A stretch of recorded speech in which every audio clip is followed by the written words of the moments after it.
रात के तब 10 बज रहे थे। बहुरानी अनामिका महारानी जैसे बिस्तर पर बैठकर अपने फोन पे रील्स देख रही थी और एंजॉय कर रही थी और मनी मन मुस्कुरा भी रही थी।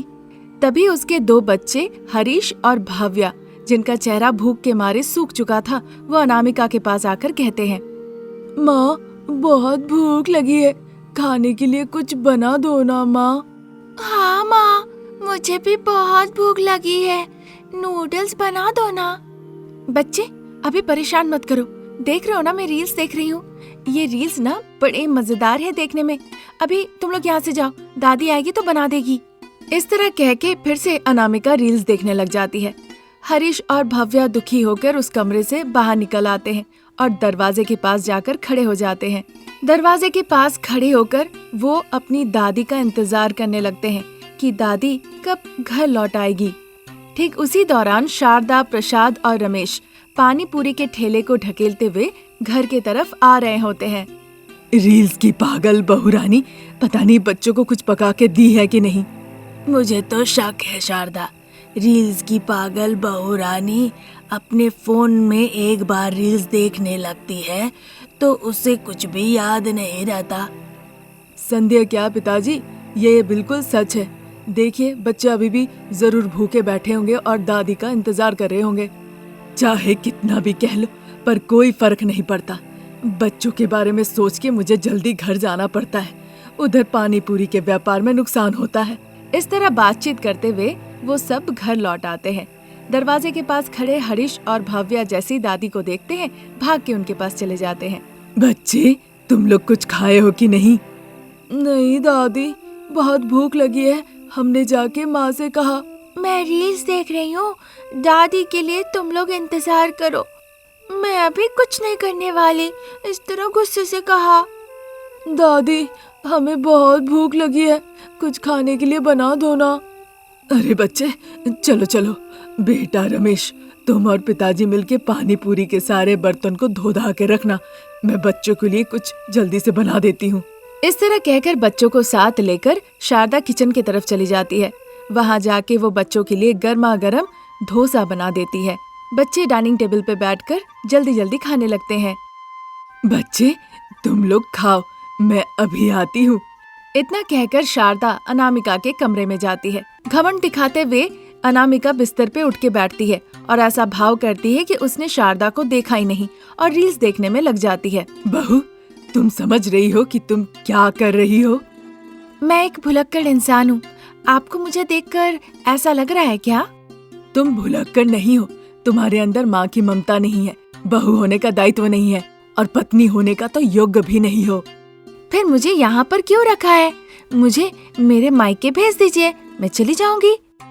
तुम्हें भेजने में ना 1 मिनट भी नहीं लगेगा, पर तुम अभी किसी की ना ही पत्नी हो ना बहू हो, तुम एक माँ हो। बढ़ते बच्चों को माँ से दूर करना ठीक नहीं होगा, इसीलिए तुम्हारा ये रील्स के लिए जो नाटक है ना, ये सब बर्दाश्त कर रहे हैं। जाओ जाके खाना पकाओ। कहकर वो जबरदस्ती अनामिका के हाथ से सेलफोन छीन लेती है। अनामिका गुस्से से देखने लगती है।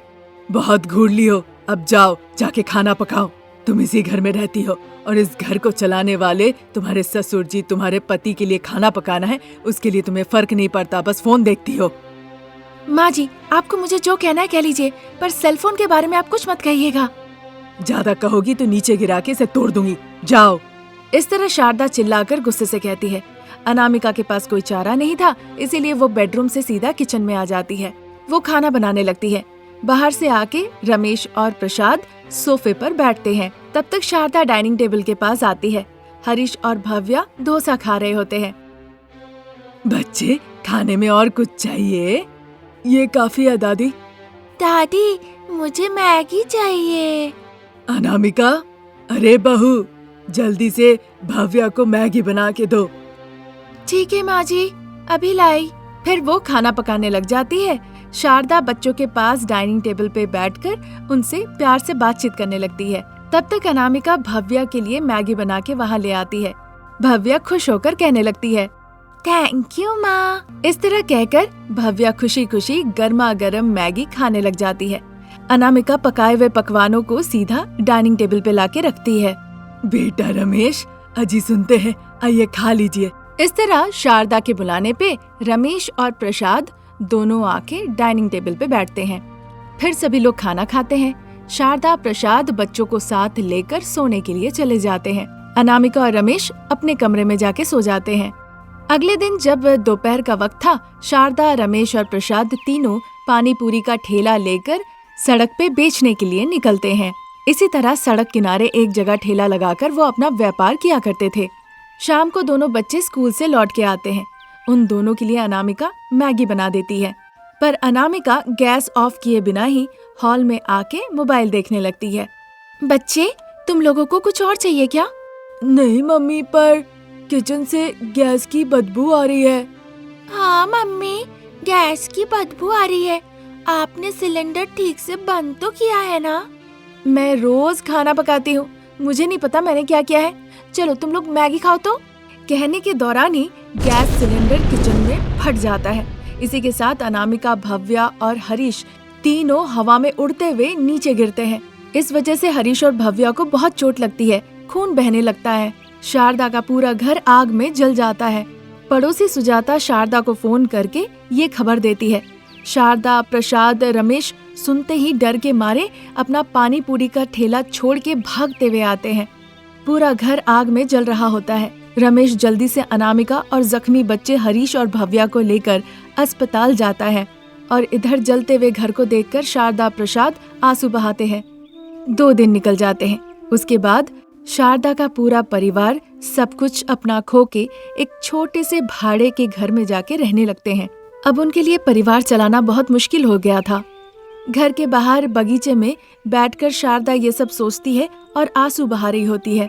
इस परिस्थिति के पीछे बस अनामिका की लापरवाही थी। तभी वहाँ पे अनामिका आती है। मुझे माफ कर दीजिए माँ जी, ये सब कुछ हुआ मेरे लापरवाही की वजह से। अब ये सब सोच के दुखी हो के क्या फायदा, जाके पानी पूरी का व्यापार करो, मुझसे नहीं हो रहा है। इस तरह कहने पे अनामिका अपने पति रमेश की मदद लेकर एक पानी पूरी का ठेला शुरू करती है। अब अनामिका को ये नहीं पता था कि पानी पूरी कैसे बेचा जाता है। जो लोग पानी पूरी पसंद करते थे और अनामिका के पास आते थे, वो बिना पानी पूरी खाए ही अनामिका के ठेले से जाने लगे।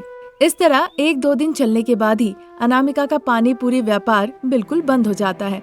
तभी एक दिन जब सभी लोग रात में सो गए थे, अनामिका बगीचे में टहलते हुए मनी मन सोचती है, पहले हमारे पास जो कुछ भी था उससे परिवार कितना अच्छा चल रहा था। बस लापरवाही की वजह से आज हमारी ये गरीबी वाली हालत है। रील्स के लिए पागलपन की वजह से बच्चों के साथ समय तक नहीं गुजारा। सास ससुर का आज तक ठीक से सम्मान नहीं किया। प्यार करने वाले पति को भी प्यार नहीं दिया। अब यही मौका है, कैसे भी अपना उधार चुकता करना होगा। अब मेरे परिवार को ख्याल रखने के लिए मुझे कुछ व्यापार करना होगा, पर कौन सा व्यापार करूं मैं? इस तरह अनामिका सोचने लगती है। तभी उसे याद आता है कि वो ब्रेड पकौड़ा बहुत अच्छा बनाती है और ये सोचकर वो खुश हो जाती है। अरे वाह, ब्रेड पकौड़ा मुझे अच्छे से आता है। एक बार मैंने YouTube में बनाते हुए देखा था, घर पे उसे ट्राई किया था और बहुत स्वादिष्ट बना था। अब मैं ब्रेड पकौड़ा बनाने का व्यापार शुरू करूंगी। ठंड का मौसम भी आ रहा है, इस समय लोगों को तरह तरह का पकवान खाने को मन करता है, वो आकर खाएंगे। इस तरह खुशी खुशी अनामिका ये निर्णय लेती है। अगले दिन सुबह सुबह अनामिका नींद से उठ के नहा धो के भगवान के सामने दिया जलाती है। फिर शारदा प्रसाद के पैर छू के आशीर्वाद लेती है। बहू में ये परिवर्तन देखकर दोनों बड़े आश्चर्य होते हैं।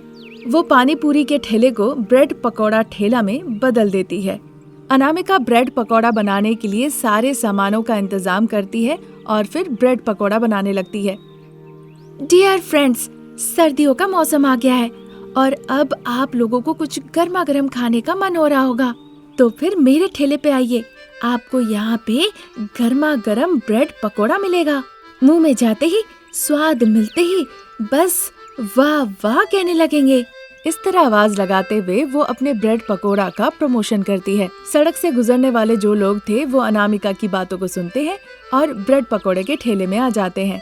एक प्लेट ब्रेड पकोड़ा खा के अनामिका के ब्रेड पकोड़े की बहुत तारीफ करते हैं लोग और फिर पैसे देकर वहाँ से चले जाते हैं। वो पैसे ले जाकर वो शारदा को देती है और बताती है कि अब वो ब्रेड पकोड़े का व्यापार शुरू की है। शारदा, प्रसाद, रमेश और दोनों बच्चे अनामिका के ब्रेड पकोड़े के व्यापार के बारे में सुन के बहुत खुश होते हैं। देखते ही देखते अनामिका का ब्रेड पकोड़े का व्यापार आसमान छूने लगता है। बहुत पैसे कमाती है और इसी से उनका परिवार खुशहाली से चलने लगता है। ये थी आज की कहानी। हम नई कहानी लेकर फिर से जल्द हाजिर होंगे। तब तक के लिए नमस्कार। एक महंगी गाड़ी खेत के पास आती है। खेत से ही वीरू और चक्रवर्ती दोनों उस गाड़ी को देखते हैं। गाड़ी से रमेश, अनामिका और मालिनी तीनों नीचे उतर आते हैं और उनके पास जाते हैं। मालिनी रमेश की छोटी बहन थी। चक्रवर्ती चाचा, पिताजी ये खेत नहीं बेचेंगे, आप लोग यहाँ से जा सकते हैं। क्यों बेटा, तुम इस तरह से क्यों कह रही हो? चाचा, हम मतलब कि मैं और मेरे भैया अनामिका को बहुत पसंद करते हैं। खेत को बिना बेचकर हम ऐसे ही पैसे देंगे, वो पैसे माँ पिताजी को दे दीजिएगा। कहकर वो अपने कंधे से हैंडबैग उतार के उसमें से पैसे निकाल के वीरू को दे देती है। वीरू बहुत खुश होते हैं। चक्रवर्ती वहाँ से चला जाता है। मैं अपने भैया से बहुत प्यार करती हूँ चाचा, भैया दुखी हो ये मैं देख नहीं सकती। अनामिका भाभी के लिए भैया बहुत दुखी है, ये बात मैं समझ सकती हूँ, इसीलिए मैं ये पैसे आपको दे रही हूँ। वीरू बहुत खुश होता है और हाथ जोड़ के मालिनी को नमस्ते करता है। उधर पास के ही एक क्लब में दामोदर और प्रसाद बैठ के बड़े ही जोश में पत्ते खेल रहे होते हैं। अरे दामोदर, अगर मैं दिखा दूँ तो ये तीसरी दफे होगा, तो बताओ बदले में क्या दोगे? तलाक देने के लिए हम तो पति पत्नी नहीं है, और अलग हो जाए इतने बुरे दोस्त भी नहीं है। हम साथ ही रहेंगे और हमेशा के लिए। अब तो रिश्तेदार भी बनने वाले हैं, तो अब तो बस मौज ही मौज है। बताओ क्या मौज मस्ती और क्या खाना पीना है तुम्हें? यहाँ बस 3 पैग का मामला है, तुम अपनी भाभी को मत बताना और मैं भी नहीं बताऊंगा। ठीक है। इस तरह बातचीत करते हुए वो अच्छा समय काट रहे थे। उधर शारदा और अर्पणा गाड़ी में बैठकर शॉपिंग के लिए जा रही होती है। भाभी जी, मैं पहले ही बता देती हूँ, मेरी बहू के लिए अच्छी अच्छी साड़ियाँ और महंगे महंगे जेवर चाहिए, महालक्ष्मी की तरह। गहने बेशकीमती होने चाहिए। मैं अपनी हीरे जैसी बेटी को आपके घर भेज रही हूँ, आप उसे स्वीकार कर रही हैं, यही बहुत है मेरे लिए। फ्री में हम नहीं ला रहे भाभी, उसके लिए हम बहुत दहेज ले रहे हैं। उनकी बातें सुन के शारदा और कुछ कह नहीं पाती है। फिर गाड़ी आगे बढ़ने लगती है। उधर मालिनी और शशांक पार्क के पास ही एक आइसक्रीम ठेले के पास खड़े होकर आइसक्रीम खाते हुए बड़े ही प्यार से बातचीत कर रहे होते हैं। इस आइसक्रीम को खाने के बाद हम मूवी देखने चलेंगे। कौन सी फिल्म मालिनी? अरे बुद्धू, तुम्हें नहीं पता कि अपनी लवर को कौन सी फिल्म दिखाने ले जाना चाहिए? कहते हुए आंखों से वो इशारा करती है। शशांक शर्मा जाता है। अगले दिन वीरू पैसे लेकर शारदा के घर पे आते हैं। शारदा प्रसाद से बातचीत करके वो पैसे दे देते हैं। बहुत बढ़िया भाई साहब, अब अच्छा मुहूर्त देखकर हम शादी का दिन तय कर देते हैं।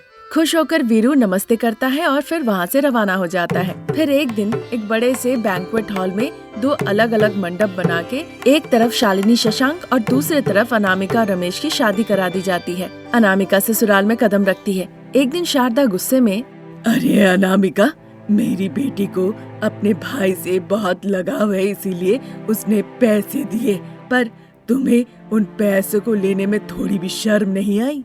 कैसी इंसान हो, छी, कोई वाज विचार नहीं है। ऐसा कहते हुए वो अनामिका का हाथ पकड़ के उसे खींचते हुए टेरेस पे लेकर जाती है। उस वक्त सूरज की तेज गर्मी भी थी।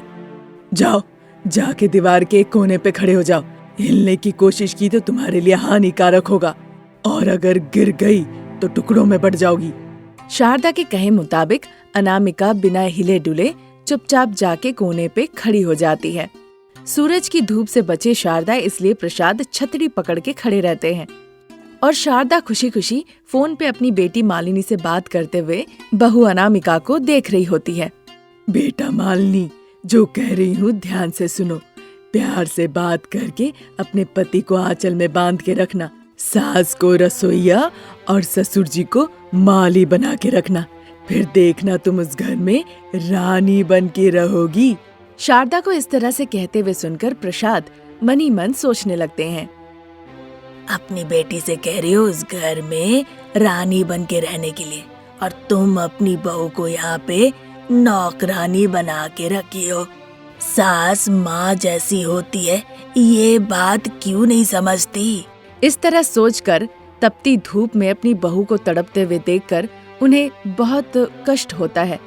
उधर वीरू अपने घर में हाथ में पैसे लेकर कह रहा होता है, फसल हाथ में आ गए, अच्छे पैसे भी मिले, दीपावली का त्योहार भी नजदीक है, बहू और बेटी को घर ले आना है, शादी के बाद उनकी ये पहली दिवाली है।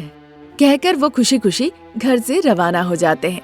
उधर शारदा अपनी बेटी मालिनी से कहती है, मालिनी, शादी के बाद ये तुम्हारा पहला दिवाली है, मैं तुम्हारे पिताजी को भेजती हूँ, तुम और दामाद जी आ जाना। आ जाऊंगी माँ, पर भाभी कैसी है? मैं जब हूँ तो वो कैसी रहेगी तुम खुद ही सोच लो। मैं अपनी माँ को नहीं जानती क्या? वो बेटी और बहू को एक जैसा देखती है। शारदा मालिनी इस तरह बातचीत कर रही होती है। उधर अनामिका आके अपने बिस्तर पे बैठती है। उसके पैर बिल्कुल जल चुके थे, उस पे फोके पड़ गए थे बड़े बड़े। ये देखकर रमेश की आंखें भर आती है, वो दुखी हो जाता है। सॉरी अनामिका, मुझे नहीं पता था कि मैं जिससे इतना प्यार करता हूँ इस घर में उसके साथ ऐसा बर्ताव होगा। अरे आप मुझे क्यों सॉरी कह रहे हैं? सासू माँ नाराज है क्योंकि हमने अपनी मेहनत की कमाई का पैसा उन्हें नहीं दिया, इसलिए, और कुछ भी नहीं तो। ठीक है अनामिका, तुम थोड़ी देर के लिए आराम से सो जाओ, मैं तुम्हारे पैरों को दबा देता हूँ। अनामिका फिर धीरे धीरे बिस्तर पे सो जाती है। रमेश उसके पैरों को दबाने लगता है। शारदा दरवाजे के पास खड़ी होकर सारी बातें सुन के गुस्से से देखने लगती है। अब चूंकि दिवाली का त्योहार में बस 3 ही दिन बचे हुए थे, प्रसाद मालिनी और शशांक को लेने के लिए जाते हैं। शारदा अपनी बेटी को देखकर बहुत खुश होती है। अनामिका जल्दी से मालिनी के लिए जूस बनाकर ले आती है। मालिनी अनामिका के गालों पे निशान देखती है। मतलब भाई ने जो कहा वो सच है, माँ भाभी को मतलब बहुत ज्यादा परेशान कर रही है। मुझे लगा था कि माँ को समझाऊंगी तो मेरी बात वो मान लेगी, पर वो तो उल्टा भाभी को परेशान कर रही है। इस तरह मालिनी सोच ही रही थी, तभी वीरू वहाँ पे आते हैं। सभी को देखकर वो नमस्ते करते हैं। प्रसाद भी नमस्ते कहते हैं। मालिनी भी प्यार से जाके आशीर्वाद लेती है। शारदा अपना मुंह घुमा लेती है। अनामिका अपने पिताजी को देखकर बहुत खुश होती है। आप यहाँ पे पिताजी, आपकी तबीयत कैसी है? मैं ठीक हूँ बेटा, पर तुमसे नहीं पूछूंगा, तुम्हारी हालत देखकर मैं समझ रहा हूँ। गरीब बाप यहाँ पे क्यों आया है? बहन जी, शादी के बाद मेरी बेटी का ये पहला दीपावली है। बहू बेटी को घर ले जाऊंगा, उन्हें नए कपड़े दिलवाऊंगा। मेरे बेटे के खरीदे हुए नए कपड़े आप सबको देंगे क्या? इस तरह की टिप्पणी सुन के वीरू को पूरी परिस्थिति समझ में आ जाती है। इससे पहले कि वो कुछ कहते, शारदा बीच में घुस के कहती है, अनामिका कहीं नहीं जाएगी, वो यहीं पे रहेगी। पहली दीपावली के लिए मेरी बेटी और दामाद भी यहीं पे आके रहेंगे। भाभी होने के नाते उसे सारा रस्म निभाना होगा। वो यहीं पे रहेगी, आप जा सकते हैं। वो बात नहीं है, देखिए अगर मेरी बातें नहीं सुन के आप अपनी बेटी को अपने घर लेकर गए तो उसे वापस मत भेजिएगा, जिंदगी भर के लिए अपने पास ही रखिए। इस तरह गुस्से से कह के शारदा वहाँ से चली जाती है। वीरू दुखी होकर बेटी को देखते हैं और फिर वो भी वापस चले जाते हैं। उस दिन दिवाली का त्योहार था। सभी लोग नए नए कपड़े पहने थे, पर अनामिका पुरानी साड़ी पहनी थी। मालिनी ने ये चीज गौर किया। सभी लोग खुशी खुशी बाहर पटाखे फोड़ रहे थे, पर वो किचन में बैठकर बस खाना पका रही थी। उस रात जब करीबन रात के 9 बज रहे थे, शारदा अपने हाथों से मालिनी को तरह तरह के पकवान खिला रही होती है, पर अनामिका अपने पिता के बारे में सोचकर मनी मन दुखी हो रही थी। ये सब देखकर मालिनी एक निर्णय लेती है। माँ, क्या मैं तुमसे एक बात पूछूं? जो पूछना है पूछो बेटा, तुम्हें रोका कौन है? अगर मेरी सास भी इस तरह की तो कैसी परिस्थिति होगी? ये सुनकर शारदा चुपचाप अपना सर झुका लेती है। भैया अनामिका को बहुत पसंद करता था, क्योंकि पैसों की दिक्कत थी, इसीलिए मैंने सोचा कि पैसों के लिए शादी किसी भी तरह नहीं रुकनी चाहिए, इसीलिए मैंने पैसे दिए। पर आपसे पूरी बात बता के मैंने गलती कर दी। ऐसा नहीं है बेटा, अब तक लगता था कि मेरी माँ देवी है, पर अब समझ में आया बस आपके दिमाग में पैसे हैं। आपने कहा था बहू को रानी जैसी रहने चाहिए, आप मुझे अपने ससुराल में रानी जैसे रहने के लिए कह रही हैं, और अपनी बहू को आप घर पे नौकरानी बना के रखी हैं। ये सब सवाल अपनी माँ से अच्छे से पूछो। भाभी को भी मैं माँ समान सोचती हूँ, पर माँ कभी मन में पैसों की सोच नहीं रखती, फिर वहाँ पे प्यार कहाँ। इस तरह कह के मालिनी अनामिका को गले लगा लेती है। अनामिका रोने लगती है। ये सब काफी है मेरे लिए, मैं ये उधार कभी नहीं चुका पाऊंगी। उसकी ये बातें सुन के शारदा को अपनी गलती का एहसास होता है। वो दोनों के पास जाती है और उन दोनों को चूमती है। उस दिन से शारदा अनामिका को भी अपनी बेटी मालिनी की तरह स्नेह करने लगती है और इस तरह मालिनी का धैर्य और प्यार की वजह से अनामिका का दीपावली बहुत ही खुशहाल हो उठता है। नई कहानी लेकर हम बहुत जल्द हाजिर होंगे। तब तक के लिए नमस्कार।